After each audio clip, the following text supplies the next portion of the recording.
scrappy artists who had no money ever, right? And he would somehow sort of get by, live on the refills at the coffee shop, and basically make art out of cigarette butts, right? For example, always the cheapest materials he could possibly find. He had done some really interesting things with the Fluxus movement, and actually, in retrospect, was quite important. But he was a bit of a tramp, a bit out of his element here in LA, and he was here because his daughter lived here. But he loved the Screamers and Tomeda in particular, of course. And again, it was such an American figure. It was unbelievable. And he would always do the same thing. I mean, Tomeda would go into a coffee shop and he would make his tomato soup from ketchup and some hot water that he could get for free, right? And Al, like again, he just would always go for refill after refill after refill, and with lots of sugar in it to keep the energy going, etc., right? And Al's been broke his entire life, by the way. He's lived pretty much dirt poor. He moved to Germany ultimately, and it's again an amazing story. That strange American optimism against all possible odds, right?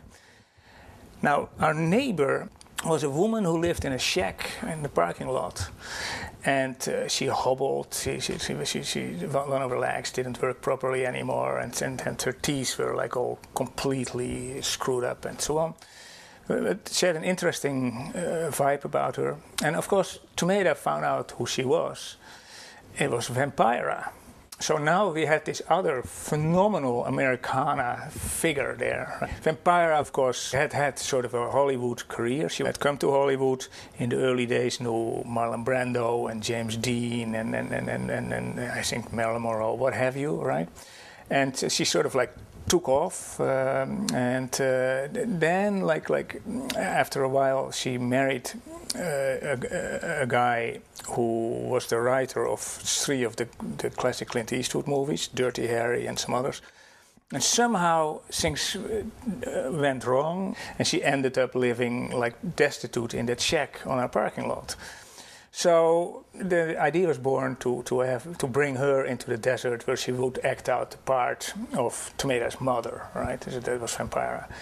So and to me, all these 3 characters have this one thing in common that has made an incredible impression on me.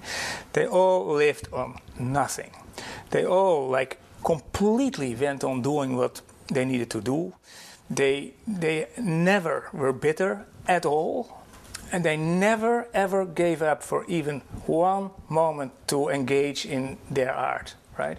Now, those 3 people are just, to me, those are the consummate artists. I mean, that is just unbelievable. I mean, that's worth a documentary right there. And what's very interesting to me about Tomeda, too, that everybody overlooks, Tomeda was also older, not like Al, but Tomeda was at least 10 years older than everybody else on the scene. So that whole punk scene had actually this 60s, more or less hippie kind of guy coming from San Francisco, glitter rock, whatever, in their midst. And nobody ever asked any questions about that.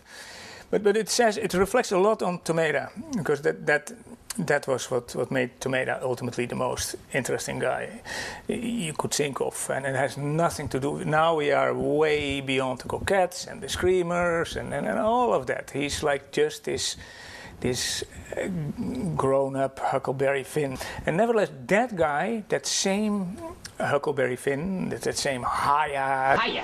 I'm Tomeda do plenty. That same, like the guy who uses this American vernacular to the hilt and so on. That's the guy who inspired Iggy Pop, who inspired David Byrne, who inspired Mark Mothersbaugh, who inspired Jello Biafra, etc. So basically, Tomeda inspired all these punk rockers and whatever.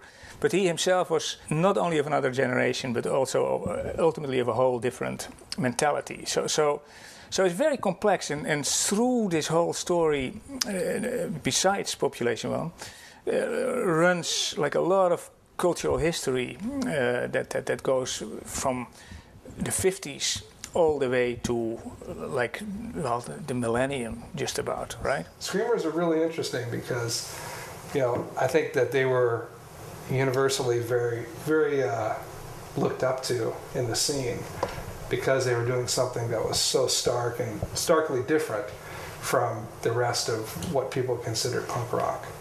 It was something so unique, strange, different.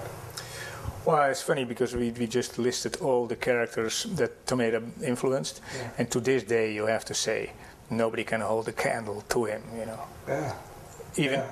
Even when like half his energy has dissipated and so on, it's still just there's moments where like that face. It is just an amazing character. Amazing. Yeah. There's never been a front person like him. He's far out. Let us see how you'll survive. Give us some action, give us some drive. Get at it, fight, press on, pursue. Take action, aggression, charge ahead and break through. Dance into the music beat. There's only victory or defeat. Get at it, fight, press on, pursue. Take action, aggression, charge ahead and break through. Let us see how you'll survive. Give us some action, give us some drive. Get at it, fight, press on, pursue. Take action, aggression, charge ahead and break through. Let us see how you'll survive. Give us some action, give us some drive. Get at it, fight.